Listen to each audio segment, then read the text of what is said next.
Hi friends, online preparation में आप सभी का बहुत बहुत स्वागत है। एंड फ्रेंड्स, आज का जो वीडियो है ये है आपका एवीएस यानी पर्यावरण का, जिसमें हमने टॉपिक लिया है जैव विविधता।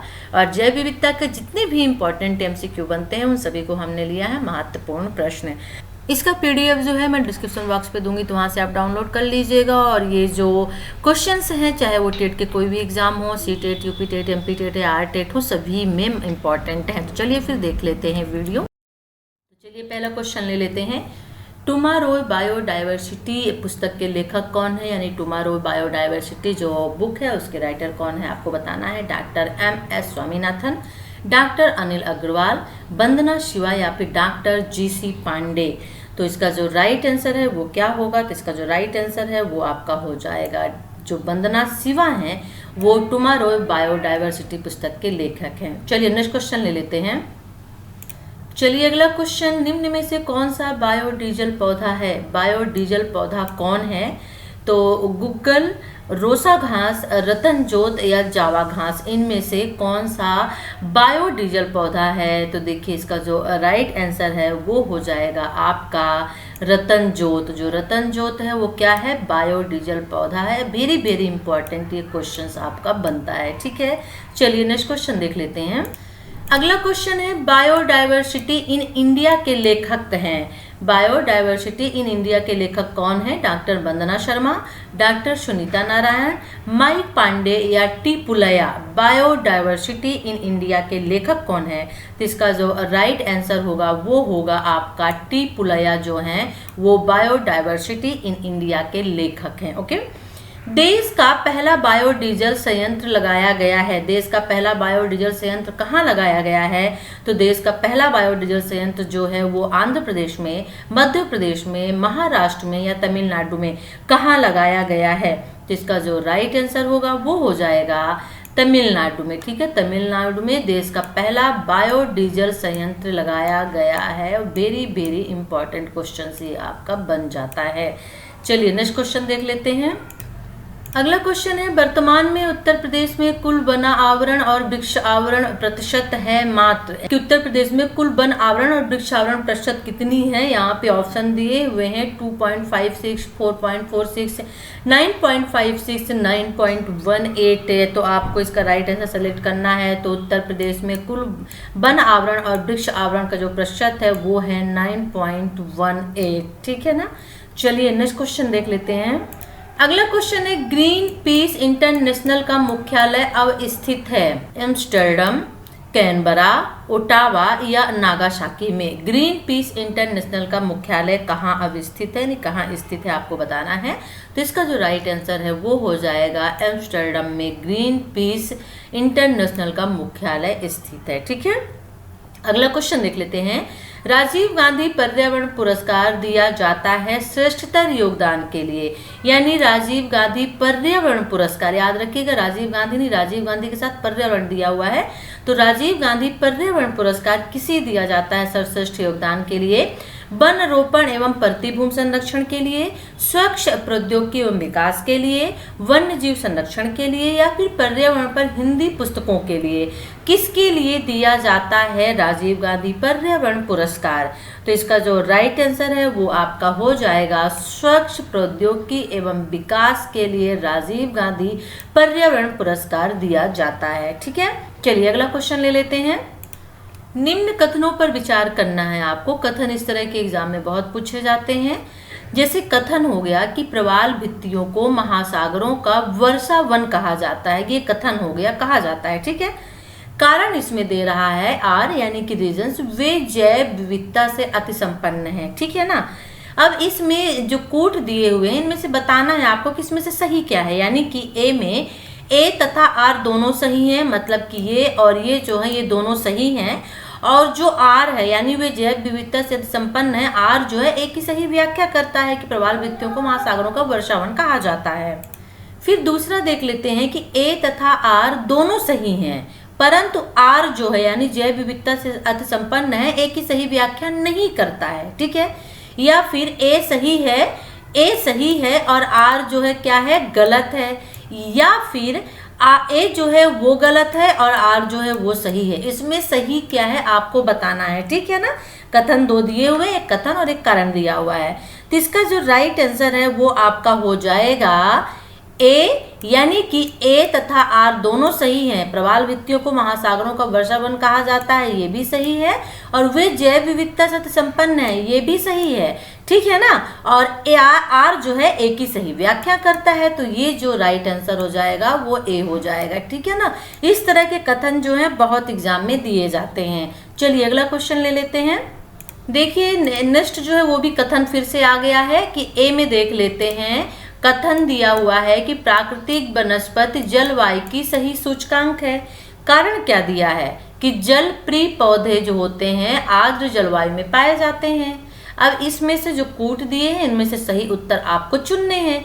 ए तथा आर दोनों सही हैं, यानी ये और ये दोनों सही हैं, और जो आर है वो ए की सही व्याख्या करता है। या फिर ए तथा आर दोनों सही हैं, ये और ये दोनों सही हैं जो कहे गए हैं, लेकिन जो आर है वो ए की सही व्याख्या नहीं करता है, मतलब ए जो है वो सही नहीं है। या फिर ए सही है परंतु आर जो है वो गलत है, या फिर ए गलत है और आर सही है। इसमें से सही आंसर क्या होगा? तो इसका जो राइट आंसर है वो हो जाएगा आपका बी, यानी ए तथा आर दोनों सही हैं। प्राकृतिक वनस्पति जलवायु की सही सूचकांक होती हैं, बिल्कुल सही है। और जल प्रिय पौधे आर्द्र जलवायु में पाए जाते हैं, ये भी सही है। लेकिन यहाँ पे आर जो है एक की सही व्याख्या नहीं करता, मतलब जल प्रिय पौधे आर्द्र जलवायु में पाए जाते हैं, ये जो सही है, लेकिन प्राकृतिक वनस्पति जलवायु की सही सूचकांक है, इसकी सही व्याख्या नहीं कर रहा है। तो राइट आंसर जो है वो क्या हो जाएगा? बी हो जाएगा। चलिए नेक्स्ट क्वेश्चन देख लेते हैं। अगला क्वेश्चन है उत्तर प्रदेश में ऑपरेशन ग्रीन कब प्रारंभ किया गया था? यानी ऑपरेशन ग्रीन, ग्रीन से ही पता है पर्यावरण पेड़ पौधों को बचाना। तो ऑपरेशन ग्रीन जो है वो कब प्रारंभ किया गया था? वो 1 जुलाई 2001, अक्टूबर यानी 2 अक्टूबर 2001, 1 जुलाई 2005 या 6 जून 2006। कब ये ऑपरेशन ग्रीन स्टार्ट किया गया था? उत्तर प्रदेश में। तो इसका जो राइट आंसर है वो हो जाएगा ए, यानी 1 जुलाई 2001 में स्टार्टिंग हुई थी ऑपरेशन ग्रीन की, ठीक है। विश्व के किस देश में संरक्षित भूमि का सर्वोत्तम तंत्र है? संरक्षित भूमि का सर्वोत्तम तंत्र है विश्व के किस देश में? चीन में, इंडोनेशिया में, भारत में, स्विट्जरलैंड में। तो इसका जो राइट आंसर है वो हो जाएगा भारत में, ठीक है ना। भारत में संरक्षित भूमि का सर्वोत्तम तंत्र है। सबसे ज्यादा संरक्षित भूमि जो है कहाँ पाई जाती है? भारत में पाई जाती है। चलिए हम अगला क्वेश्चन जल्दी से देख लेते हैं। हमारा नेक्स्ट क्वेश्चन है कि भारत में सबसे पहला जैव मंडलीय आरक्षित क्षेत्र कहाँ स्थापित हुआ है? जैव मंडलीय आरक्षित क्षेत्र, ठीक है, ग्रेट निकोबार में, नीलगिरी में, मन्नार की खाड़ी में या नंदा देवी में। भारत में पहला जैव मंडलीय आरक्षित क्षेत्र, वेरी वेरी इंपॉर्टेंट ये आपका क्वेश्चन है, मैं अभी से आपको बता दूं। तो इसका जो राइट आंसर है वो होगा नीलगिरी में। नीलगिरी का पहाड़ जो है, क्योंकि कर्नाटका, तमिलनाडु, केरल से तीनों जो स्टेट हैं इनसे मिल के बना हुआ है, बहुत बड़े एरिया में ये है, इसलिए जैव मंडलीय आरक्षित क्षेत्र जो है नीलगिरी को माना गया है, स्थापित किया गया है, ठीक है। दंडकारण्य प्रदेश स्थित नहीं है। दंडकारण्य प्रदेश कहाँ स्थित नहीं है? आंध्र प्रदेश में, ओडिशा में, मध्य प्रदेश में या छत्तीसगढ़ में दंडकारण्य प्रदेश। तो इसका जो राइट आंसर है वो हो जाएगा आपका मध्य प्रदेश में जो है दंडकारण्य प्रदेश स्थित नहीं है, ठीक है। चलिए अगला क्वेश्चन ले लेते हैं। नेक्स्ट क्वेश्चन है डुडोंग नामक समुद्री जीव जो कि विलोपन की कगार पर है, क्या है? डुडोंग नामक समुद्री एक जीव है जो विलुप्त हो रहा है, वो क्या है? स्तनधारी यानी मैमल है, या बोनी फिश है, या शार्क है, या उभयचर है? अब आपको इसका आंसर देना है। तो राइट आंसर होगा वो स्तनधारी मैमल जीव है, डुडोंग नामक समुद्री जीव, ठीक है। चलिए अगला क्वेश्चन ले लेते हैं। किसी प्रजाति को विलुप्त माना जा सकता है जब वह अपने प्राकृतिक आवास में नहीं देखी गई है। यानी कोई एक ऐसी प्रजाति है जो बहुत टाइम बाद ना दिखे, तो कितने साल बाद वो ना दिखे अपने आवास में जहाँ की वो रहने वाले हैं, तो उसको विलुप्त माना जाता है। 35 वर्ष में, 20 वर्ष में, 10 वर्ष में या 50 वर्ष में। तो इसका जो राइट आंसर है वो आपका हो जाएगा 50 वर्ष में। 50 वर्ष में जो अपने प्राकृतिक आवास में ना दिखे प्रजाति, तो उसको क्या माना जाता है? विलुप्त माना जा सकता है कि उसकी जो वो है समाप्त हो चुका है। अगला क्वेश्चन ले लेते हैं। किसी प्रजाति को, सॉरी ये तो हो चुका है, निम्न में से कौन यूनेस्को का धरोहर स्थान है? यूनेस्को का धरोहर स्थान कौन सा है? केरल का पश्चिम जल है, कार्बेट राष्ट्रीय उद्यान, चिल्का झील या फिर केवलादेव राष्ट्रीय उद्यान यूनेस्को का धरोहर यानी किसे यूनेस्को ने धरोहर माना है इनमें से, तो आपको इसका आंसर देना है। राइट आंसर होगा केवलादेव जो राष्ट्रीय उद्यान है, यूनेस्को ने इसको क्या माना है, विश्व का धरोहर माना है। चलिए अगला क्वेश्चन ले लेते हैं। लिविंग प्लेनेट सूचकांक क्या है? लिविंग प्लेनेट सूचकांक विश्व के संकटग्रस्त प्राणियों तथा वृक्षों की स्थिति एवं स्थिति का सूचक, वृक्षों की स्थिति का सूचक, परम दुर्लभ पौध प्रजाति का सूचक, या फिर जैव विविधता की स्थिति का सूचक, या फिर उपयुक्त में से कोई नहीं। तो इसका जो राइट आंसर है वो होगा आपका सी। यहाँ पे राइट आंसर है, उसमें उपयुक्त सभी दिया है लेकिन वो सही नहीं होगा। जैव विविधता की स्थिति का सूचकांक का पता लगाने के लिए ही लिविंग प्लेनेट सूचकांक की स्थापना की गई थी। ठीक है, तो राइट आंसर इसका सी होगा, जबकि आपके इसमें ऑप्शन में डी दिया है तो वो गलत होगा। ठीक है, अगला क्वेश्चन, निम्नलिखित में से कौन सा स्थान भारत में अब तक स्थापित जैव मंडल आरक्षित स्थानों में है? कौन सा स्थान भारत में अब तक स्थापित जैव मंडल आरक्षित स्थानों में है? आपका नोकरेक, नंदा देवी, ग्रेट निकोबार या फिर उपयुक्त सभी। तो इसका जो राइट आंसर है वो हो जाएगा आपका उपयुक्त सभी, यानी कि जो आप भारत में स्थापित जैव मंडल आरक्षित है स्थान है उनमें आपका नेकरेक भी आता है, नंदा देवी भी आता है और ग्रेट निकोबार भी आता है जैव मंडल आरक्षित स्थानों में। ठीक है ना, निम्नलिखित में से कौन से कथन सही है? उत्पादकता एवं जैव विविधता में विरोधानुपात है, या फिर व्यापारिक कृषि की उत्पादकता अधिक तथा जैव विविधता कम होती है, या फिर संकर फसलों एवं पशुओं के विकास से जैव विविधता में उत्तरोत्तर वृद्धि हो रही है, या फिर घड़ियाल के लिंग निर्धारण में तापमान वृद्धि से व्यवधान उत्पन्न होता है। कौन से कथन सही हैं? अब यहाँ पे पूट दिया हुआ है, 1 या 2 सही है, या फिर 1 और 4 सही है, या फिर 1, 2, 4 सही है, या फिर 3 और 4 सही है। राइट आंसर इनमें से क्या होगा? तो इसका जो राइट आंसर है वो आपका डी हो जाएगा, यानी कि 3 और 4 जो है वो सही है। संकर फसलों एवं पशुओं के विकास से जैव विविधता में उत्तरोत्तर वृद्धि हो रही है, और ये 4 वाला जो ऑप्शन है ये दोनों सही है। ठीक है ना, चलिए अगला क्वेश्चन ले लेते हैं। अब इसमें बताना है अधोलिखित में कौन सा सही नहीं है। एक फसली कृषि के कारण जैव विविधता का विनाश हो रहा है, या बहुफसली खेती की पद्धति से जैव विविधता सुरक्षित रहती है, विशिष्ट खेती की पद्धति जैव विविधता को संरक्षित रखती है, या कार्बनिक खेती को पर्यावरण मित्र की उपमा दी गई है। कौन सा सही नहीं है आपको ये बताना है। इसका जो राइट आंसर है वो आपका हो जाएगा सी, यानी विशिष्ट खेती की पद्धति जैव विविधता को संरक्षित रखती है, ये सही नहीं है। बल्कि जो ये तीनों हैं ये तीनों चीजें सही हैं कि एक फसली कृषि के कारण जैव विविधता का विनाश हो रहा है। यहाँ इसीलिए आदमी कहता है कि हर साल खेत में फसल चेंज करनी चाहिए। बहुफसली खेती की पद्धति से जैव विविधता सुरक्षित रहती है, जस्ट इसका ये अपोजिट है, तो बिल्कुल सही है। और कार्बनिक खेती को पर्यावरण मित्र की उपमा दी गई है, तो ये भी सही है। नवीन विकसित विज्ञान की कौन सी शाखा जैव विविधता के लिए खतरे की घंटी है?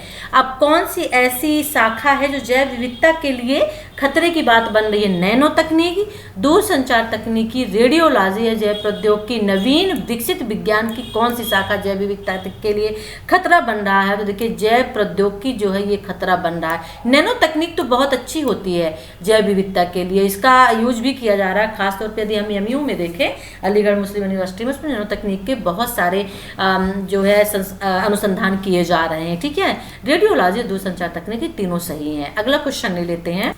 भूतल पर सर्वाधिक किस संघ यानी फाइलम के सदस्य पाए जाते हैं? ठीक है ना, कार्डेटा, मोलास्का, आंथ्रोपोडा या फिर एनेलिडा।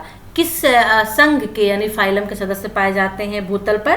तो इसका जो राइट आंसर है वो आपका हो जाएगा आंथ्रोपोडा के सबसे ज्यादा सदस्य पाए जाते हैं भूतल पर। ठीक है ना, सी।